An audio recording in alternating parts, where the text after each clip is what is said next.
My fiancé canceled our wedding by email. I've met someone else. Someone better than you.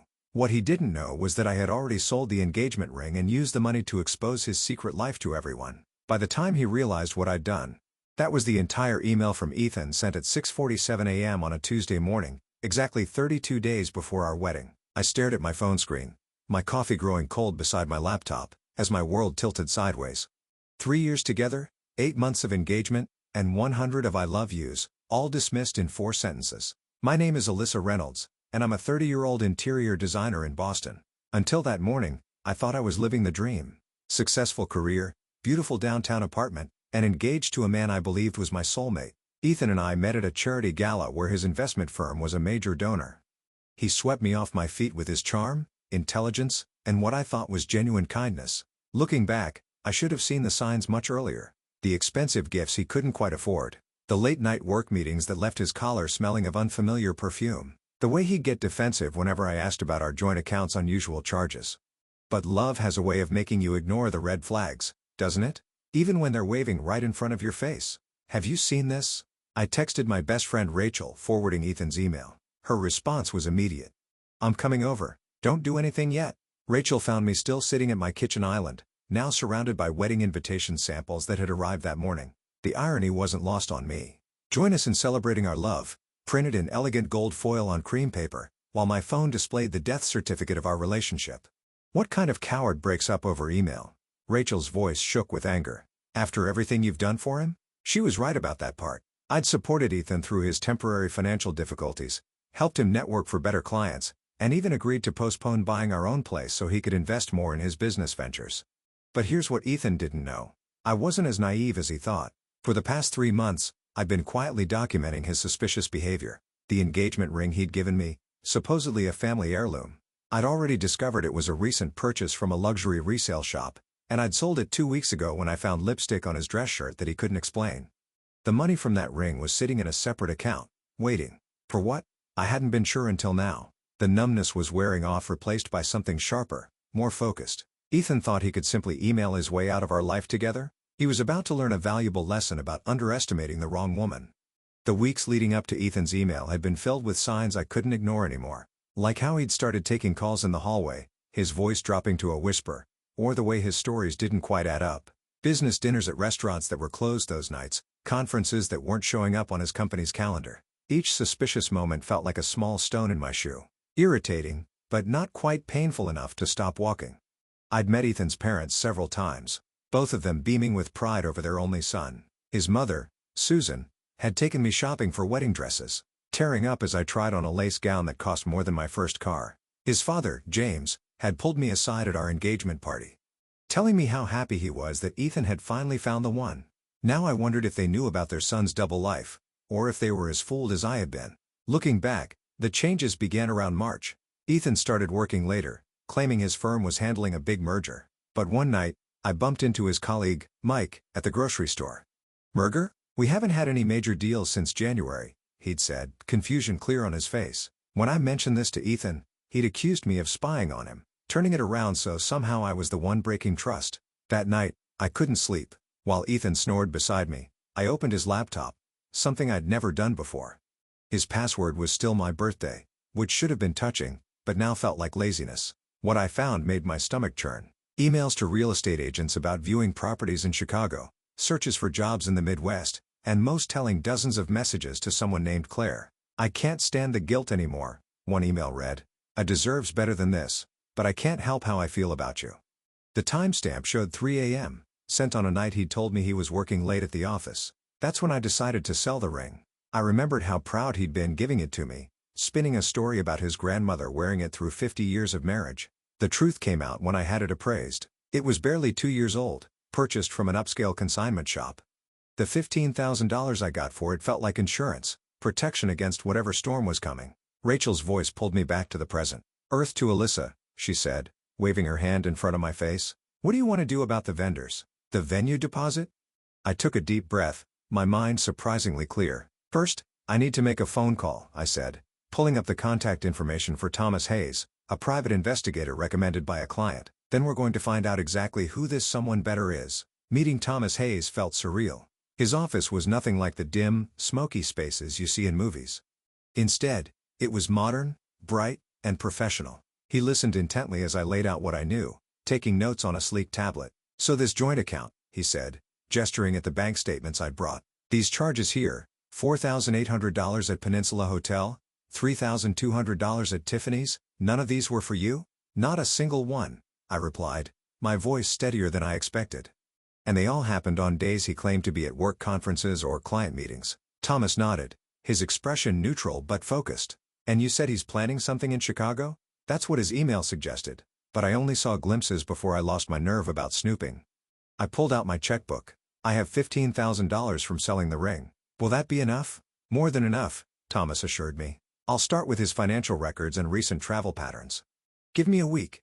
That week felt like the longest of my life. I threw myself into work, grateful that interior design required enough focus to keep my mind occupied. My clients never suspected that their normally cheerful designer was tracking her fiancé's betrayal between choosing paint swatches and ordering custom furniture. Then Thomas called. "Can you meet today?" His office felt smaller somehow as he spread photos across his desk. Ethan entering high-end restaurants with a tall brunette, the same woman getting into his car, receipts for flights to Chicago, hotel stays, jewelry. "Her name is Claire Winters," Thomas explained. "She's a pharmaceutical sales rep he met at a networking event last year. They've been seeing each other since March. The month everything started changing." "There's more," Thomas continued, pulling out financial records. "Mr. Bennett has been living well beyond his means. Credit card debt, personal loans, even some gambling debts. It seems he's been using your joint account to maintain appearances with both relationships." My hands shook as I looked through the evidence. Ethan had spent $1,000 wining and dining Claire while using my money to cover his tracks. The Chicago plans weren't just about love. He was running from debt collectors, planning to start fresh with Claire in a new city. "What are my options?" I asked. Thomas leaned back in his chair. "Well, that depends on what you want. We have enough here to cause serious problems with his firm. They have strict policies about financial disclosure. We could also ensure Claire sees these credit reports and collection notices. Or we could do something more strategic. Make him face everything at once. His lies, his debts, his carefully constructed house of cards. But it would need to be handled carefully." I thought about Ethan's dismissive email, his casual cruelty in discarding our relationship. A plan began forming in my mind. "Tell me more about being strategic," I said. The first phase of my plan started with a simple text to Ethan. "I accept your decision. I just need you to come get your things." His reply was almost insultingly quick. "I'll send movers next week." "No," I responded. "There are personal documents and family photos. You need to come yourself." Friday at 6. While waiting for Friday, I stayed busy. Thomas had discovered that Claire's company had strict policies about dating clients, and guess who had recently signed a major contract with her firm. I also learned that Ethan's boss, Richard, was a stickler for ethical behavior, especially after a recent financial scandal at their firm. I invited Rachel over to help me set the stage. We arranged Ethan's things neatly, including printouts of his secret emails with Claire, bank statements showing his extravagant double life, and photos from Thomas's surveillance, all sitting innocently in labeled boxes. At 5:55 p.m. on Friday, the doorbell rang. I opened it to find not just Ethan, but Claire beside him. My heart lurched, but I kept my expression neutral. She was beautiful, I had to admit. Tall, elegant, and looking very uncomfortable. "So I thought it would be better if we were honest about everything," Ethan said, his usual confidence wavering slightly at my lack of reaction. Claire wanted to perfect. I cut him off. "You're both here. Come in." They followed me into the living room where Richard, Ethan's boss, was already sitting on my couch. The color drained from Ethan's face. "Richard? What are you?" I invited him, I said calmly. "Since we're being honest about everything. Those boxes are yours, by the way. Feel free to look through them." Claire reached the first box before Ethan, pulling out the credit reports and collection notices. Her perfectly maintained composure cracked as she read through them. "What is this?" she demanded, turning to Ethan. "You said you were financially secure." "You said there's more," I interrupted, gesturing to the other boxes. "Like the records of how he used my money to fund your dates, and documentation of how he violated his firm's financial disclosure agreements. Oh, and Claire, your company might be interested in how you've been dating a client." Richard stood up, his face thunderous. "Ben at my office, 8 a.m., Monday." "This isn't what it looks like," Ethan stammered. But Richard was already walking out. Claire grabbed her designer bag. "You told me you were practically single, that she was just a convenient financial arrangement." "You said." She stopped, tears streaming down her face, and rushed out. Ethan stood alone in my living room, surrounded by evidence of his deceptions. Alyssa, please, I can explain everything. No need, I said. Your email was quite clear. You found someone better, remember? Although, I'm not sure she thinks so anymore. Ethan paced my living room, running his hands through his perfectly styled hair. You had no right to do this, he sputtered, his composed facade crumbling. You went through my private information, hired someone to follow me? Just like you had no right to drain our joint account buying gifts for Claire. I kept my voice steady, or use my credit card points for your romantic getaways. He grabbed one of the boxes, rifling through documents. This could ruin me, he said, his voice rising. Richard is going to fire me. Claire's company will blacklist me. How could you be so vindictive? Vindictive? I laughed, but there was no humor in it. You ended our 3-year relationship by email, Ethan. You were planning to abandon me with wedding debt while you started fresh in Chicago. And I'm vindictive? His expression shifted, trying to find the charming smile that had once made me weak in the knees. Look, I know I handled things badly, but we can fix this. I'll break it off with Claire. We can work something out with Richard. Just help me clean up this mess. The same way you helped me plan our wedding while apartment hunting with another woman. I pulled out my phone, showing him screenshots of his real estate searches. Or the way you helped me pick out wedding invitations right after booking a romantic weekend with Claire? That's different, he protested weakly. I was confused. I made mistakes. No, I said firmly. A mistake is forgetting an anniversary or saying the wrong thing in an argument. You orchestrated an entire double life. You lied to everyone. Me, Claire, your firm, even your parents. The mention of his parents made him flinch. That's when I delivered the final blow. They know, by the way. I sent them copies of everything yesterday. Your mother called me this morning crying. She wanted me to tell you she's devastated. Not just about Claire, but about the gambling debts, the lying, all of it. Ethan sank onto my couch, his expensive suit wrinkled, his face ashen.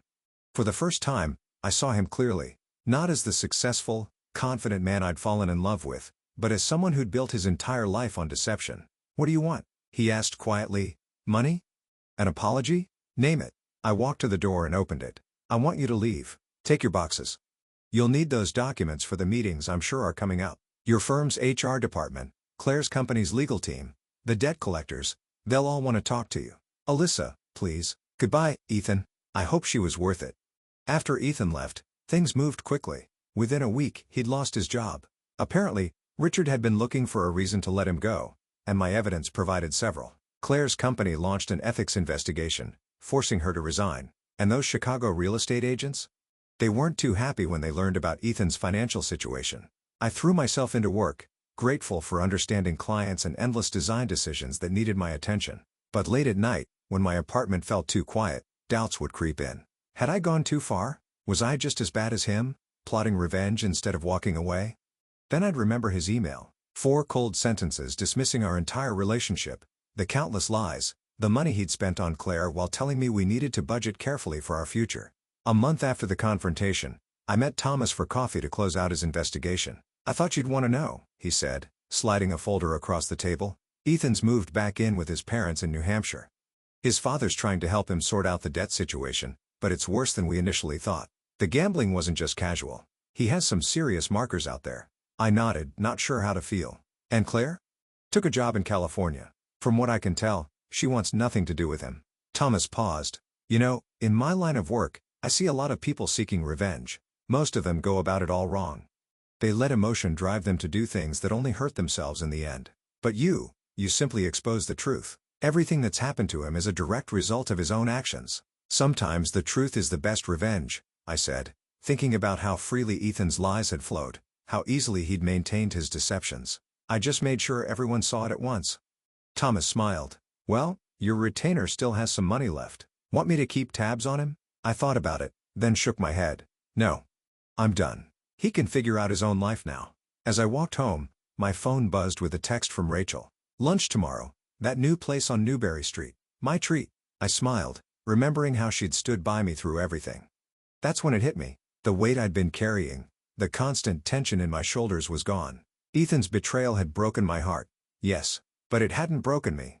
Instead, it had shown me just how strong I could be. The truth was my weapon, and I'd wielded it perfectly. Ethan had thought he could simply press send on an email and walk away unscathed. Instead, his carefully constructed house of cards had collapsed, leaving him to face the consequences of every lie he'd told. The next few months brought changes I never expected. Without Ethan's constant drain on my finances, my savings grew rapidly.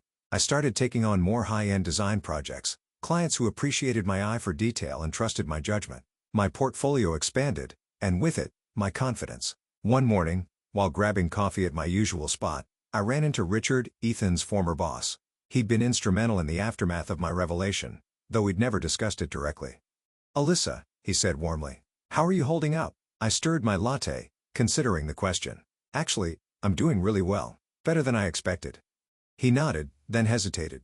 "Listen, I should have told you this sooner. We'd been investigating Ethan's accounts for months before everything came out.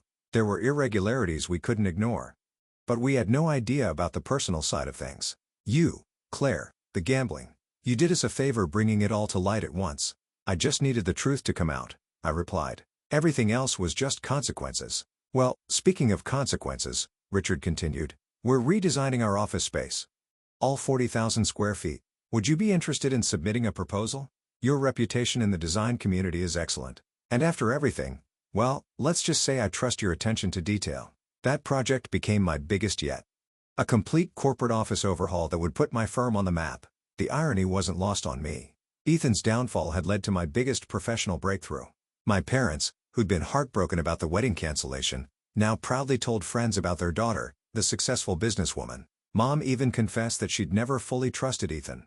"Something about him was too polished," she said. "Like he was trying too hard to be perfect." Rachel convinced me to start dating again, though I was hesitant. "Not everyone is hiding a secret life," she insisted. "And now you know the red flags to watch for." She was right about the red flags. I found myself noticing things I might have overlooked before. Inconsistencies in stories, subtle manipulations, the way some men talked about their exes. Each observation felt like a small victory, proof that I'd learned from my experience rather than being broken by it. The last ties to Ethan unraveled slowly. His mother called one last time, apologizing again for her son's behavior and returning a family necklace I'd left at their house. I donated all the wedding items we'd collected. No point in keeping reminders of a bullet dodged. The save-the-date cards, the venue deposit, the carefully chosen color swatches, all of it went away, making room for new possibilities. Sometimes, usually late at night, I'd think about Claire. Had she been as fooled as I was? Did she lie awake wondering which parts of her relationship with Ethan had been real? I hoped she'd found her way to a better life too, free from his web of deception. The engagement ring money, my inadvertent escape fund, turned out to be seed money for expanding my business. I hired 2 junior designers and moved into a proper office space. Every time I signed a new client contract or approved a design concept, I thought about Ethan's dismissive email. He'd thought he was ending my story, but really, he just freed me to write a better one. Almost a year after Ethan's email, I received an unexpected message from Claire. She was back in Boston briefly and wanted to meet. I agreed, more out of curiosity than anything else, and we arranged to meet at a quiet cafe away from the business district. She looked different from that day in my apartment. Less polished, but somehow more real. She'd cut her long hair into a practical bob, and traded her designer clothes for simple business casual. We ordered coffee and sat in awkward silence until she finally spoke. "I've been wanting to thank you," she said, turning her cup slowly. "Not just for exposing Ethan, but for doing it the way you did, all at once with everyone present. It was humiliating at the time, but it was like ripping off a bandage, painful but quick." I nodded, understanding exactly what she meant. "How are you doing now?" "Better, much better. The job in California was a fresh start. I'm dating someone new, an architect. He's real, no hidden life, no secret debts, just an honest man who actually cares." She paused. "I heard through mutual friends that Ethan tried to contact you?" "He did," I confirmed, remembering the desperate voicemails and emails that had started arriving about 6 months after the confrontation. "I never responded." "Me neither," Claire said, "though he tried hard enough. Sent flowers to my office in San Francisco, called my parents, even tried to reach me through LinkedIn." She shook her head. "It's like he still doesn't get it. He's not sorry for what he did. He's just sorry he got caught." We talked for almost 2 hours, filling in the gaps in each other's stories. Her version of Ethan had been completely different from mine. He'd played the role of a successful single businessman, telling her his long hours were due to building his own investment portfolio. He'd even hinted at marriage, all while planning a wedding with me. "You know what the strangest part is?" Claire said as we prepared to leave. "In all the time we dated, he never once let me see his place. Always had an excuse, renovations, bad timing, nosy roommate. Now I know why." I laughed despite myself. "He told me he was renovating his office for 6 months straight." I guess juggling lies gets complicated. Before we parted, Claire handed me an envelope. These were in my things. I thought you might want to decide what to do with them. Inside were photos of Ethan and me from happier times. Parties, vacations, casual moments I hadn't known were photographed. I'd appeared in the background of pictures meant to capture his time with Claire. I dropped the envelope in the first trash can I passed. Those memories, like Ethan himself, no longer had any power over me. My life had moved in a different direction, one with more honesty, success, and genuine relationships than I'd had when I was planning a future with him. That evening, I had dinner with Rachel and told her about meeting Claire. "You both dodged a bullet," she said, raising her glass. "Here's to seeing through the lies and coming out stronger." I clinked my glass against hers, thinking about how far I'd come. "Here's to knowing your own worth," I added, "and never settling for less." Looking back now, I can hardly recognize the woman who received that cold email from Ethan. She was someone who thought love meant accepting lies, who measured her worth through someone else's eyes. The journey from that morning to where I am now wasn't easy, but it transformed me in ways I never expected. My design firm has flourished beyond my wildest dreams. The project for Richard's company led to other corporate clients, and I've had to hire 3 more designers to keep up with demand.